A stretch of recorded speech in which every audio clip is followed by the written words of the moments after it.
Bonjour à tous et bienvenue pour une nouvelle vidéo sur la chaîne KHG Code. Avant d'entrer dans le vif du sujet, je voulais juste vous remercier pour les abonnements, pour les retours, pour le fait de partager des vidéos. Donc merci sincèrement. Si toi tu regardes la vidéo et que tu t'abonnes pas, n'hésite pas à t'abonner. Ça me permet moi derrière de pouvoir, ça me motive en fait à pouvoir réserver plus de temps pour pouvoir faire plus de contenu. Alors aujourd'hui on va continuer notre formation sur Kubernetes. Donc on va attaquer aujourd'hui les stateful sets. Au précédent chapitre, on avait travaillé sur les deployments. Donc on a vraiment joué avec les deployments, on a fait tout ce qui était possible. Donc aujourd'hui, maintenant, on va continuer notre travail sur Kubernetes, mais en travaillant avec les stateful sets. Donc les stateful sets, comme je l'avais expliqué, c'est vraiment très adapté pour les bases de données, pour les applications avec état. Et en général, quand on dit qu'il y a état, ça veut dire qu'en gros, il y a quelque chose où on stocke la donnée en fait. Donc ça permet à Kubernetes de s'assurer que si par exemple un pod est détruit, que la donnée puisse être reconstruite et qu'il y ait une sorte d'unicité en fait. Donc c'est presque identique en fait en termes de configuration au deployment, même s'il y a juste quelques petites subtilités. Donc c'est ce qu'on va voir dans cette vidéo là. Allez, c'est parti. Gisaline, c'est un logiciel qui va vous permettre de gérer toute votre entreprise. Donc c'est un logiciel tout en un qui va vous permettre de pouvoir faire des devis, des factures, signer vos contrats de manière électronique et même d'envoyer vos recommandés. Donc c'est une solution simple qui a été développée par moi et mon entreprise qui va vous permettre réellement d'avoir une vision 360 de votre entreprise. Selon votre besoin, il y a plusieurs offres qui vous offrent à vous, une offre basique, starter ou premium.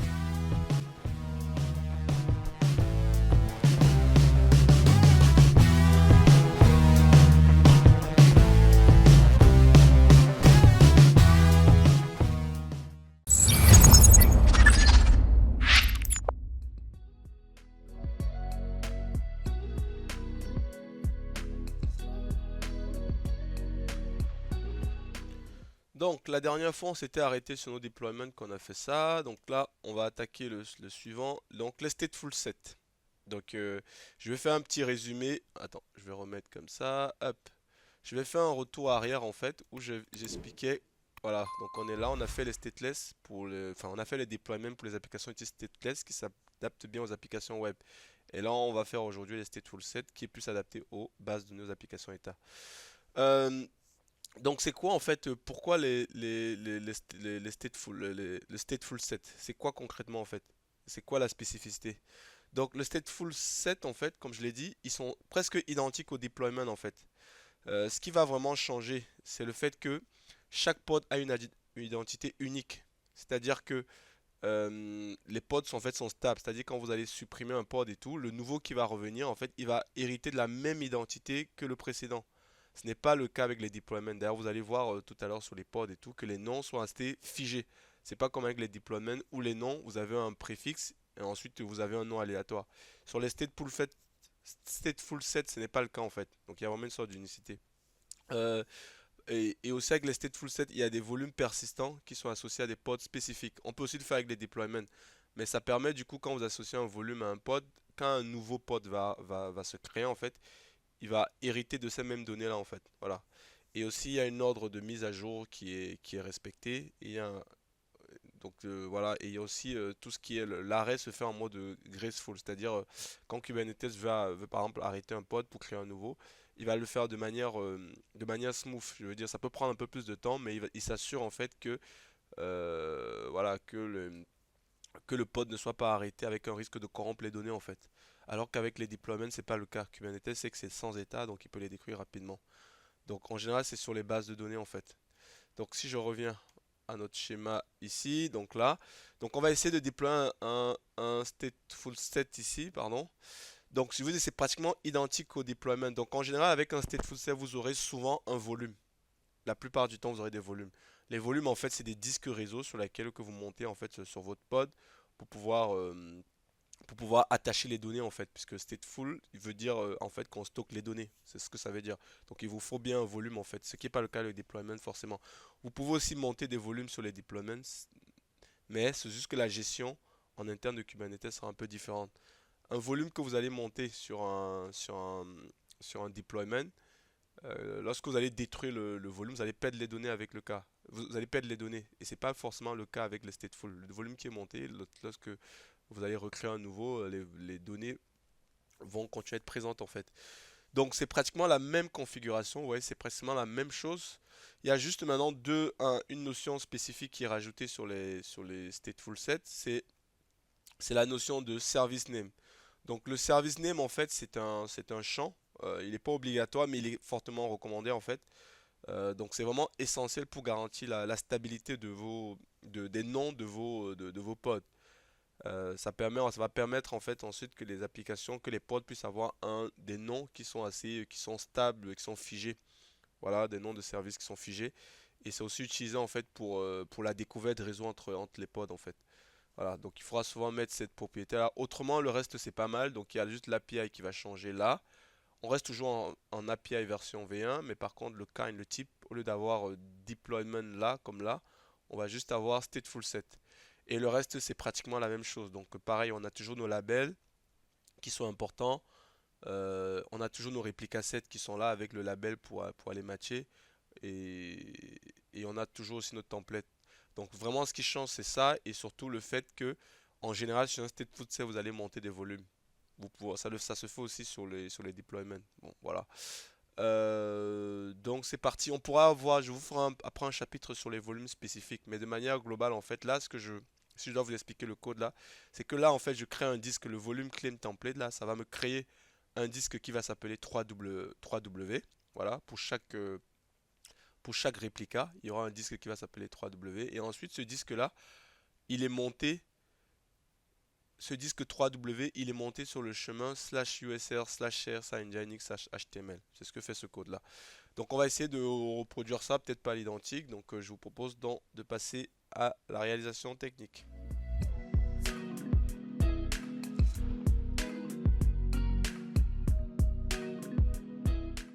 Donc là, je suis sur mon terminal. Je vais créer un dossier pour le stateful set. Donc on va faire mkdir 04- pas pour le deployment, pour le stateful set. On va nommer ça comme ça. Ok, là je vais aller sur mon terminal Visual Code, donc qui est là, dont le dossier a été créé. Donc nous on va créer ce premier fichier, un fichier stateful set là. New file, on va l'appeler 01 stateful nginx. Voilà. Donc disons que je prends un nginx comme ça. En général, dans la vraie vie, vous n'avez pas créé nginx sur un enfin, je veux dire, dans la vraie vie en général, comme je vous l'ai dit, les applications web c'est plus des deployments. Et la plupart du temps aussi, 90% du temps, vous allez travailler plus avec deployment. Mais stateful set, c'est important de pouvoir comprendre, par exemple, si vous voulez mettre votre base de données à l'intérieur de votre cluster. Moi, personnellement, je ne le fais pas. Je préfère externaliser souvent la base de données. Mais vous pouvez faire tourner totalement votre base de données dans votre cluster. J'ai une base de données, mais c'est plus une base de données test, c'est pas une base de données de production. Alors, donc moi, je vais tac, tac, tac. On va essayer de saisir, on va essayer de créer dans un stateful set. Donc pareil, c'est apps, ça se base sur l'API apps HV1. Ensuite, le kind, le type, c'est toujours super important de définir le type. Donc ça va être stateful set, voilà. Bon, comme moi j'ai l'autocomplete, automatiquement il me pré-remplir en fait quelque chose quoi, voilà, avec des éléments. Donc moi, on va l'appeler le nom qu'on peut donner. Bon, on va rester sur Nginx. On va juste remplacer comme ça. Puis on va se mettre. Vous n'êtes pas obligé de mettre les doubles codes. C'est comme vous voulez. Ça dépend si vous êtes puriste ou pas. Bon, moi, des fois je mets, des fois je mets pas. Le service name, vous voyez, moi, j'ai un plugin que j'ai installé en fait. Donc j'ai un plugin Kubernetes qui est installé avec Visual Code. C'est pourquoi ça me permet de gagner du temps. C'est pour ça qu'il me pré-remplit déjà certaines données. Donc n'hésitez pas aussi à installer un plugin Kubernetes si vous utilisez Visual Code. Donc le service name, je vais aussi l'appeler Nginx là. On va partir sur deux réplicas. Pareil, on va mettre ici Nginx là. Hop. Nginx. Voilà, bon ça vous pouvez mettre comme ça si vous voulez, vous pouvez mettre directement le nom, c'est pareil en fait. Donc ici, moi j'aime bien prendre souvent les latest. Il a pris la slim, je vais pas prendre la slim. Je vais juste prendre la latest. Le port 80 c'est ça. Et là il y a un volume qui est attaché. Donc USCR share, voilà. Et on crée notre volume qui s'appelle 3W. On le fait monter sur le chemin share engine/html. On expose le port 80. Donc là, on a notre deployment qui est là. Donc on va pouvoir maintenant l'appliquer. Donc je reviens sur mon terminal. Je viens dans 0.3 deployment. Enfin, je peux aussi travailler directement là. Parce que là, terminal, new terminal, je peux aussi travailler directement ici là. Voilà. D'ailleurs, on va travailler aussi là. Comme ça m'évite d'avoir ce terminal là. Est-ce que vous voyez bien? Je vais peut-être un peu agrandir. Ouais, je laisse comme ça. Vous me direz ce que vous préférez, si vous préférez ce terminal-ci ou ce terminal-là. Ça, c'est plus, on va dire, c'est plus pratique, ça permet d'aller un peu vite. Quand moi je travaille dans la vraie vie, j'ai directement mon terminal là. Mais des fois, on a envie d'avoir une vision un peu plus grosse de trucs. Bon, bref. Pour ça, pour cette vidéo, on va travailler ici. Donc, en fonction, en fonction des retours, je pourrais revenir là. Donc là, on va aller dans notre 04 là, hop, stateful set. Et là, on va l'appliquer. Donc avant d'appliquer, il faut s'assurer du cluster sur lequel on est. Donc je vous recommande de toujours faire cette commande là, kubectl. Quand vous n'avez pas travaillé sur votre cluster et que vous voulez revenir vous connecter, kubectl config get context. Voilà. Donc ça vous permet de voir les clusters que vous aviez. Et ensuite, bon, moi je suis sur Minikube. Mais imaginez que j'étais par exemple sur le cluster desktop. Pour revenir sur Minikube, j'aurais fait la commande kubectl config use context. Et je vais mettre Minikube. Donc ça c'est super important de toujours, quand vous n'avez pas travaillé, par exemple, vous n'avez pas travaillé sur le cluster, vous revenez une semaine, 2 semaines après, il faut toujours le faire. Moi, je vous dis, j'ai sur le post sur lequel je fais des tutos, j'ai 3 clusters, mais j'ai un autre sur lequel j'ai 5 clusters. Et ce qui fait qu'à chaque fois, si je suis obligé de faire ça pour m'assurer que je ne me trompe pas, que je travaille dessus. Et je suis obligé d'avoir aussi Starship. Donc je vous avais fait dans la vidéo précédente, je vous avais montré un peu Starship. J'espère que certains l'ont configuré. Donc là, on va pouvoir donc apply notre stateful state pour voir ce qui se passe. Donc kubectl apply-f 01 hop. Bon, j'ai le même problème ici là. Je vais voir ça après. Je trouve que c'est pas très beau là. Je pense qu'il y a trop d'informations en fait. Donc je pense que je vais pas trop utiliser. Je préfère pas utiliser le terminal parce que je suis dans une visée pédagogique. Donc l'idée c'est que vous puissiez bien voir. Donc je pense que si je joue là, vous n'allez pas très bien voir. Et au moins ici là c'est clair. Donc je vais rester dans le terminal. Donc je vais revenir ici sur mon 04 stateful set là. Donc on va l'appliquer. kubectl apply-f 01. Bon, j'ai toujours un problème avec mon autocomplete sur ma tabulation. J'ai pas fixé encore ça. Et là, donc il me dit qu'il a créé. Et vous savez quand on lance une commande, il faut toujours vérifier les pods kubectl getPod. Donc là, ils sont en train d'être créés. J'avais mis combien de réplicas? J'ai mis un seul? Si, j'ai mis 2 réplicas.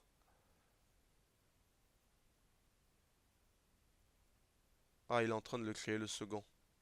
Attends, on va voir. kubectl getPod. Voilà, donc j'ai mes deux.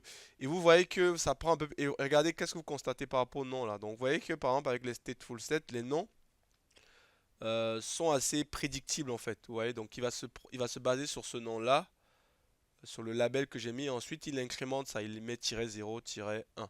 Ce qui n'est pas le cas avec les deployments. Allez, on va déployer aussi un deployment juste pour que vous voyez la différence.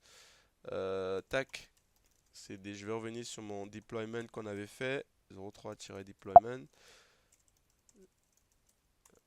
Allez, je fais kubectl apply-f. Je vais déployer celui-ci, comme ça. Là, si je fais kubectl getPod, je crois que j'ai dû mettre à 0 le nombre de pods là. Donc on va venir sur mon deployment 02 là. Ça c'est juste une parenthèse parce que je vais remettre le nombre de réplicas à 2. C'est pour que vous puissiez bien voir la différence en fait. Parce que je pense qu'en appliquant les deux, vous verrez bien. Donc si je fais kubectl getPod, qu'est-ce que vous constatez? Vous voyez qu'au niveau des deployments, en fait, Kubernetes me rajoute des noms un peu random. Donc c'est pas prédictible en fait. C'est pas prédictible. Maintenant, alors qu'avec les stateful set, les noms sont assez prédictibles. Et c'est super important, c'est parce que Kubernetes, il ne peut pas se permettre d'avoir des noms aléatoires. Comme je vous l'ai dit, il y a de la donnée dedans. Donc comme il y a de la donnée, les noms doivent être prédictibles en fait pour s'assurer qu'on ne les perd pas. Alors que ça c'est du jetable, c'est du stateless. Donc Kubernetes il donne le libre choix de pouvoir les supprimer, enfin donner les noms random en fait. Par contre si je détruis ça, vous allez voir, si je détruis en les détruisant d'abord un cube, on va détruire un stateful set pour voir kubectl, un pod qui est en stateful set. Kubectl delete pod, je vais delete ce pod là, le nginx0. Voilà, je vais mettre le watcher, kubectl getPod-watch. Donc vous voyez, il le recrée avec le même nom. Ouais. Et en le recréant, il a repris le même état qu'il y avait sur le précédent. Donc ça permet par exemple de votre base de données, si vous avez des requêtes, vous avez des données et tout, ça permet de s'assurer en fait que les données sur ce pod là seront toujours identiques en fait. Donc c'est ça qu'on appelle le stateful. Par contre, quand je délète un pod qui vient d'un deployment, là, boum, je délète ça. Vous allez voir qu'il va me redonner un autre ID qui n'a rien à voir. Donc ouais, là, il a terminé le 85 PF et il a recréé le LM58. Donc là, il y a un nom aléatoire, mais par contre, il garde quand même cette même ID pour dire que c'est le même deployment en fait, tu vois. Et c'est ça qui est, voilà l'une des nuances en fait. Donc vous voyez que les noms sont prédictibles avec les stateful set. Maintenant, on va aller sur notre stateful set. Si vous allez dans la configuration, comme je l'ai dit, un stateful set en général. Alors, on va venir ici, pardon, hop, c'est ce code-ci, je vais réduire un peu. Voilà. Donc il y a un volume qui a été créé. Donc si on vérifie là, si je fais kubectl, je tape get pvc, c'est les volumes claim. Ça je vais vous expliquer ça. Je ferai une vidéo en détail sur les volumes. Et là, vous pouvez voir qu'il y a deux volumes. Et pareil aussi les volumes, ils ont gardé, ils commencent toujours par 3W. En fait, ça prend le nom du name tiret le nom euh, le nom de mon container, quoi, de mon pod, et tirer l'identifiant en fait. Donc même au niveau des volumes, tout est cadré. Et du coup, ce volume-là, en fait, ça me dit qu'il est. Bon, j'ai mis en read-write access, j'ai mis 1 giga. Et là, si je vais sur mon pod, là, vous allez voir qu'il y a le volume qui existe bien. Donc si je fais kubectl getPod, je fais kubectl distrib, je vais distrib le pod nginx 0, pardon, 0. Vous allez voir qu'il y a, à un moment donné dans sa config, il y a le volume qui est précisé, qui va pointer vers celui-là. Donc là, monte, voilà. Vous voyez un point de montage. Donc il y a un point de montage qui vient de 3W là. Donc ça, c'est pour ceux qui connaissent un peu Linux. Donc j'ai monté le 3W, le disque 3W sur le chemin /usr/share /nginx/html. Ouais. Et là, il me donne exactement, maintenant dans le volume 3W, il me donne exactement la référence en fait. Donc là, il n'est pas en read only, il utilise ce nom-là. Voilà. Donc,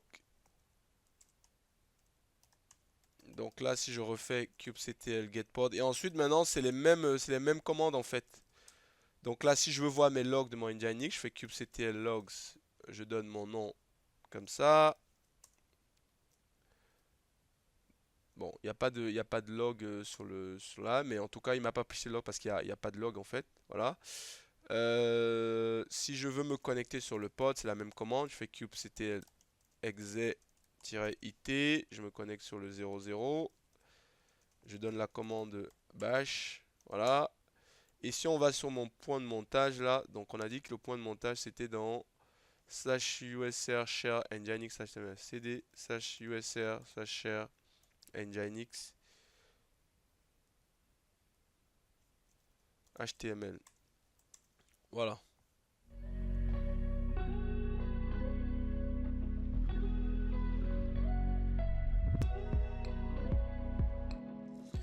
Donc, ce qu'on va faire là, on va essayer de tester en fait. On va essayer de tester, voir vraiment tester la notion de stateless. Donc, on va créer une ressource sur ce pod là. Vous allez voir que quand je vais créer la ressource sur ce pod, quand je vais le delete, je vais delete le pod. Quand je vais me reconnecter dessus, vous allez voir qu'il y aura toujours le même fichier que j'ai créé. Donc, sur mon point de montage où il y a, mon composant stateful, donc où il y a ma donnée. Donc, on peut imaginer que c'est le point de montage où il y a ma base de données par exemple. Donc, ici, je vais par exemple écrire ici echo, j'adore L'anglais c'est bien parce qu'il n'y a pas les apostrophes. Je me dis I love KAG Code Channel. C'est catastrophique mon nouveau clavier là. Donc je vais l'appeler ici là. euh, stateless.txt. Voilà. Là si je fais 4 I love KAG Code et je vais le nommer aussi. Donc je vais plutôt le mot stateless Nginx-0. Ah non, pardon. Hop, on va plutôt faire comme ça. Nginx-0. Donc là, j'ai mon fichier stateless qui est là. Voilà, I love KAG Code là, qui est sur mon point de montage là. Donc si je sors de là, je fais kubectl getPod. Donc je vais delete ça. Vous allez voir qu'en me reconnectant, comme il y a un volume qui est monté, je vais retrouver ma donnée. Donc là, si je fais kubectl delete pod, je fais ça. Donc là, je vais supprimer mon pod. Il va me recréer un nouveau pod qui est là. Donc c'est un pod qui est géré avec un stateful set. Voilà. Donc il me recrée ça. Il y a 3 secondes. Je vais me reconnecter dessus. Je fais kubectl exe-it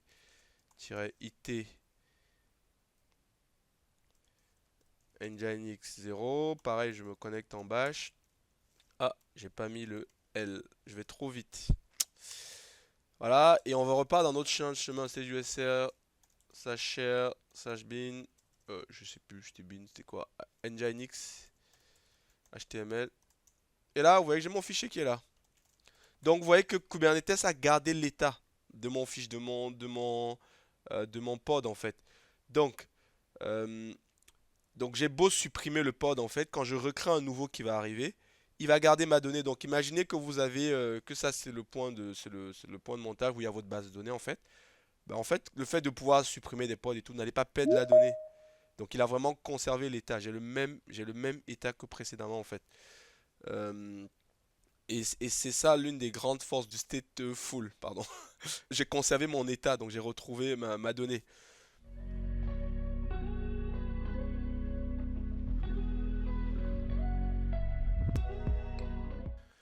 Donc là, on a pu voir le cas on a pu déployer notre application stateless, on a pu stateful, on a pu voir réellement voilà ce qui s'est passé.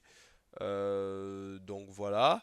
Il y a des petits malins qui doivent se poser la question et se dire que mais ça, c'est parce que sur le deployment ça marche pas parce qu'on n'a pas de on peut rajouter un volume claim sur un deployment.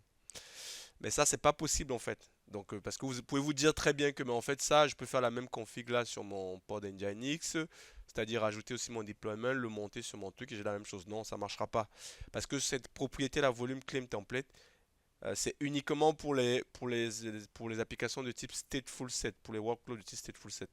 Et c'est pas un hasard en fait, c'est parce que Kubernetes le- a créé cette ressource-là. Cette ressource a été créée pour pouvoir proprement gérer en fait vos données, pour vous assurer que vous ne les perdez pas et qu'il y ait une cohérence des données en fait. Voilà, donc j'ai déjà expliqué ça. Par contre, c'est aussi possible de monter des volumes sur le deployment, mais ça se fait pas comme ça. Si vous voulez faire ça, il faut créer un volume externe et ensuite créer le montage en fait. Donc ça, on aura l'occasion de revoir ça. Donc, donc voilà, je pense on a fait le tour. Donc voilà, je vous ai pas, il y a une commande que j'ai pas exécutée. Donc si on veut voir le stateful set, on fait kubectl get stateful set. Attends, il n'y a pas deux F. Voilà. Et on peut le describe aussi. Donc kubectl describe stateful set nginx. Voilà. Et on est plutôt bon et tout. Voilà. Il y a juste un truc, quand vous delete, si je fais kubectl get all, get, je tape trop vite, désolé. Donc vous voyez que là, dans mon get all, j'ai les pods, pourquoi il me donne pas? Bon, c'est pas tiret A, get tiret A, je sais plus. Bon, c'est tiret all. Il ne me donne pas, ah c'est intéressant, la commande get all me donne pas le nom des PVC. Bon, si je fais kubectl get PVC, ah désolé. Donc il y a aussi quand même mes volumes qui sont là. Donc quand vous allez supprimer, si vous faites comme ça, je fais kubectl kubectl get stateful set. Je tape trop vite. Donc si vous supprimez le stateful set comme ça, il va le supprimer, mais il va conserver les volumes. C'est d'où l'intérêt quand vous voulez après clean vos ressources, c'est mieux de le faire en appliquant votre fichier. Donc plutôt que de faire kubectl delete stateful set comme ça là, stateful set et donner le nom nginx, ça va supprimer le stateful set. Mais ça ne va pas le faire de manière propre. Parce que là, vous faites en mode impératif. Voilà. Donc, il va que supprimer le stateful set. Mais il va pas supprimer le repli. Il va pas supprimer le replica set. Il va pas supprimer le volume, les volumes aussi. Donc, c'est pourquoi c'est toujours intéressant, comme j'ai dit dès le début, de toujours travailler avec vos fichiers YAML. Et quand vous voulez supprimer une ressource, en fait, vous faites kubectl apply, kubectl delete-f et vous donnez le nom de votre YAML. Comme ça, vous assurez qu'il supprime tout ce qui a été créé avec le YAML. Parce que le YAML, ça va déclarer au contrôleur ce qu'on veut. Donc les contrôleurs vont exécuter vont créer ce qu'il y a. Si vous décidez maintenant après de supprimer un à un, il y a des risques que vous oubliez certaines ressources en fait. Et du coup, à terme, sur du long terme, vous allez avoir un cluster avec plein de ressources inutilisées. Plein de ressources qui ont été mal supprimées parce que vous les avez fait manuellement. Vous n'avez pas supprimé toutes les ressources en fait. Parce que quand vous faites ça, on l'a déjà vu, il crée le volume, il crée le pod, il crée le réplica, le stateful set, il va créer les réplica sets. Donc si vous voulez supprimer à la main, il va falloir supprimer pratiquement tout ça individuellement. Alors que si vous laissez la possibilité au contrôleur de le faire, donc vous les envoyez juste le fichier YAML, ils vont se charger de les supprimer proprement. Donc si je fais kubectl get pvc, une petite nuance en fait que j'ai oublié de vous dire en fait. Là je parlais dans le cas des deployment. Une petite nuance que je veux dire, comme là c'est des stateful, on est en mode stateful set. Le PVC est toujours là, mais par contre, si on vient, comment dire, il ne supprime pas directement le PVC parce que vous pourrez avoir besoin de ça, comme il y a vos données en fait. J'ai parlé un peu vite parce qu'il y a des déploiements. Il ne va pas supprimer directement vos trucs. Il faudrait que vous le supprimez en forçant. Et c'est normal parce que rien ne vous empêche après de pouvoir de réappliquer votre stateful set là. Et Kubernetes, il va reprendre les anciennes données qui sont là. D'ailleurs, on va faire le test. Donc si je fais kubectl apply-f de mon 0.1 stateful getPod. Donc je vais me reconnecter sur le 0.1. Vous allez voir qu'à l'intérieur de ce pod là, il y aura toujours ma donnée là. Il y aura toujours mon fichier qu'on avait créé là. Donc je fais kubectl qui est kubectl exe-it. On va vérifier. Hop. On va vérifier si je dis des bêtises ou pas. Normalement non, puisque bon, au bout de 7 ans. Donc on va aller sur mon point de montage, ça USR local, c'est Nginx.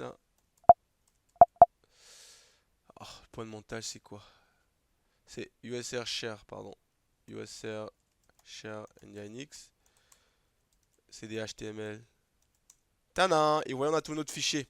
Donc le fait d'avoir delete les pods, d'avoir même delete le truc, les données restent toujours en fait. Donc Kubernetes il est très malin. C'est pour ça, voilà, c'est ça la puissance du truc en fait. Donc vous avez donné qui sont toujours là. Maintenant, si vous voulez explicitement les delete, c'est possible en fait. Mais là, il va falloir que vous exécutez une commande en mettant un paramètre -fort. Ça, on va voir plus tard, lorsqu'on va travailler sur des volumes. Voilà. Donc c'est un peu, si je fais kubectl get pv, il doit avoir un pv qui est là. Voilà. Parce que, voilà, là, il y a je vais vous expliquer ça en détail, tout ça. En gros, quand vous faites ça, il va créer ce qu'on appelle un PVC, donc c'est un volume claim. Donc il va dire qu'il veut tel volume. Et ensuite, sur ce volume claim, en fait, il y a un volume qui va être remonté. Et c'est ce volume-là qu'on voit quand je fais get PV. Voilà. Et là, on voit que j'ai demandé un delete en fait, mais il va pas le delete tout de suite en fait. Il va se passer un certain temps. Donc je pourrais vous donner si ça. Kubernetes ne supprime pas tout de suite. Donc il va se passer un certain délai avant que vraiment l'application soit, si vous ne redéployez pas votre stateful, que ce soit réellement supprimé en fait. Voilà. Par contre, si je fais kubectl getPod, donc là, si je veux vraiment supprimer, il faudrait que je fasse On va quand même tout supprimer parce que je vais vous montrer en même temps. kubectl, on va faire le delete. Donc si je fais kubectl get pv, donc le pv est là. Maintenant je peux forcer, je peux faire kubectl delete pv. On va donner ce pv là. Hop. Il y a une option qu'on peut rajouter, c'est grâce période, je crois, égal à 0, je crois, un truc comme ça. Voilà. Donc ça, c'est pour lui dire de supprimer dans l'immédiat en fait. Voilà. Mais pareil, il supprime pas total, il va le supprimer, mais ça sera pas instantané en fait, parce qu'il y a de la donnée derrière. Il se protège un peu, il vous protège vous en tant qu'admin système, parce qu'en général, quand on a une base de données, même si on la supprime, on veut pas des fois qu'elle disparaisse tout de suite, on veut la conserver durant un certain temps. Voilà. Donc on va s'arrêter là. Voilà, je pense qu'on a tout vu. Donc on a vu, on a recréé sur les déploiements, on a pu voir la comparaison des stateful sets. Donc je vous l'ai dit, dans la vraie vie, moi personnellement, j'utilise pas beaucoup les stateful sets. La plupart des gens n'utilisent pas tellement ça. Parce que vous avez vu, ça a des avantages, mais le problème en général, c'est si vous voulez avoir votre base de données à l'intérieur. C'est vraiment très adapté aux bases de données.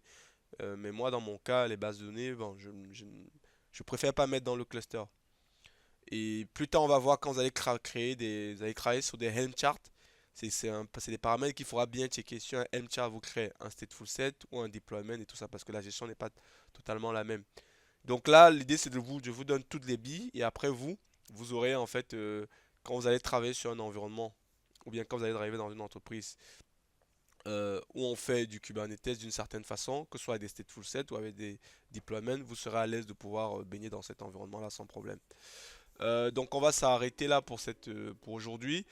Donc on se donne rendez-vous dans peut-être semaine prochaine ou dans quelques jours pour la prochaine vidéo dans laquelle on va travailler maintenant sur les daemon sets. Voilà, c'est un peu le même principe aussi.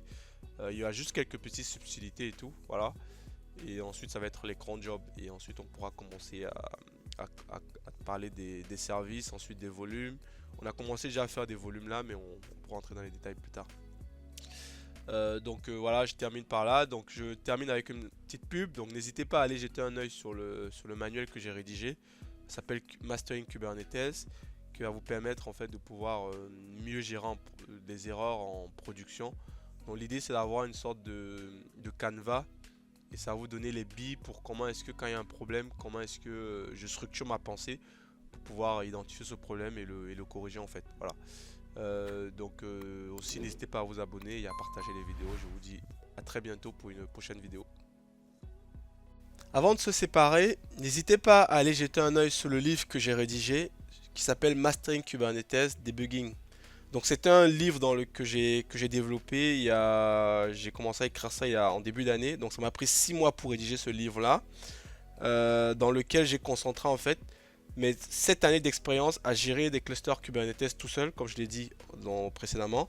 Donc c'est vraiment un livre qui se veut hands-on, dans lequel je vous montre comment j'explique un peu l'architecture de Kubernetes, mais surtout je détaille comment est-ce que vous pouvez résoudre des vrais problèmes en production sur les clusters Kubernetes. Donc n'hésitez pas à aller jeter un oeil, c'est disponible sur Amazon. Et il y a un code promo qui est mis dans la vidéo pour ceux qui sont intéressés. Donc n'hésitez pas à aller l'acheter, à le tester et me faire des retours en fait. Donc c'est vraiment un livre sur lequel j'ai mis en œuvre tout mon savoir-faire sur Kubernetes. J'ai hâte de pouvoir vous lire et je vous dis à très vite.